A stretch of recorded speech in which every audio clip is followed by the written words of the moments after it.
Today, I'm going to teach you how to kick a field goal. Field goal kicking is a very overlooked concept with many complex ideas. However, I'm only going to be covering 3 basic ideas that go into the big picture of place kicking. The first thing I'll be talking about today, and the first step that I'll be talking about, is your steps back. It's a very small role that it plays, however, a very big part in the grand picture. The second thing I'll be talking about is your approach and what needs to go into it in order to have a good ball and have a lot of height as well as distance between it. And then the final thing I'll be talking about is the contact to the ball. These are 3 very vital steps and has been a good starting point for a lot of kickers today. The evolution of a kicker originally started with toe kicking. A lot of kickers just took a ball straight on in order to gain power, however, was quickly released when people started taking on a soccer style form, however, they were kicking barefoot. This then quickly left the NFL, and now we know kicking form today as soccer style kicking. Kicker is often overlooked, but however, a very vital position on the field and can determine a team's overall success and if they win a game or lose a game due to a field goal.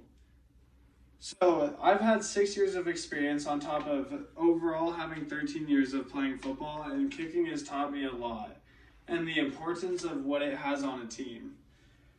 Field goal kicking can be very important in many ways, but the mental pressure that goes into it is what makes it so crucially hard. Since compared to a quarterback that gets many attempts, a kicker only gets like 2 to 3 attempts. But with these steps, you can be the most accurate kicker you can be and be something fun you and your friends can go try. So the first main point I'll be talking about today is your steps back. These are very important to emphasize on since it's kind of the building blocks that you need to know in order to be successful and gain a lot of power out of your kick. When kicking the ball, you need to stand right next to the ball and take 3 very casual steps back.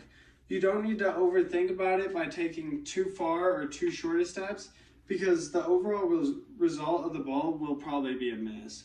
However, you take 3 casual steps and then line up your right leg down the center of the ball. And pick out a target. This will overall give your mental mind a place to aim for and increase your accuracy, and this is a tip I even use today. After you've aligned with the ball, you're standing straight up and having your hips stay straight with the target you've chosen. Finally, you put your left arm down or your right, depending on which one's non-dominant, and this will help you line up with a 90-degree angle. This is very crucial and overlooked in a lot of kickers because if your angle is wrong, this could be the overall reason why you miss a kick. But if you have a really good 90-degree angle, that your approach to the ball will overall be more successful. When approaching the ball, this is kind of complicated, however, in the way of how I'm going to explain it, but I will make it a lot easier to understand. The approach you want to do is a left-right-left or a right-left-right, depending if you're left-dominant or a right-dominant footed kicker. So the reason what you do a left-right-left is the optional jab step, and not all kickers do this, however, it has been proven a lot more effective than doing a right-left, because kickers do this because if the snapper messes up or the holder messes up, this will still gain you enough power to generate to swing through the ball and make your field goal. Now, the next thing you need to know about your approach to the ball is standing straight up. If you start like this and you're kind of gliding along like that this will make you overall crunch over and have physical problems, but also could potentially make you miss your kick as well. The next thing that you need to know is that you can't be hopping to the ball. You can't be making an up and down motion as you're walking, because this just causes a lot of inconsistency when approaching the ball. And finally, the last thing you want to do is be ready to kick the ball and take that final step and having your foot align with your target. If your foot aims right, you will often swing around the ball and your hips will overcompensate and make you miss left. And if you try to go too fast at the ball, you'll often push it right. And that's why a lot of kickers miss in the NFL, is for that reason. The next step and final step I'll be talking about today is the contact of the ball. This is very overlooked, however very crucial. Because if you get on the outer edge of the panel of the football, you'll miss left. Or if you strike it at the inner panel, it'll be pushed right.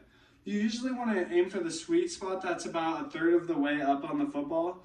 And this will give you the most power because that's the most cushioned place on the football. If you strike there and strike down at the ball, your leg speed will determine how much overall power you'll get out of your kick and the overall distance it has. It's often an overlooked portion, however, it is very crucial.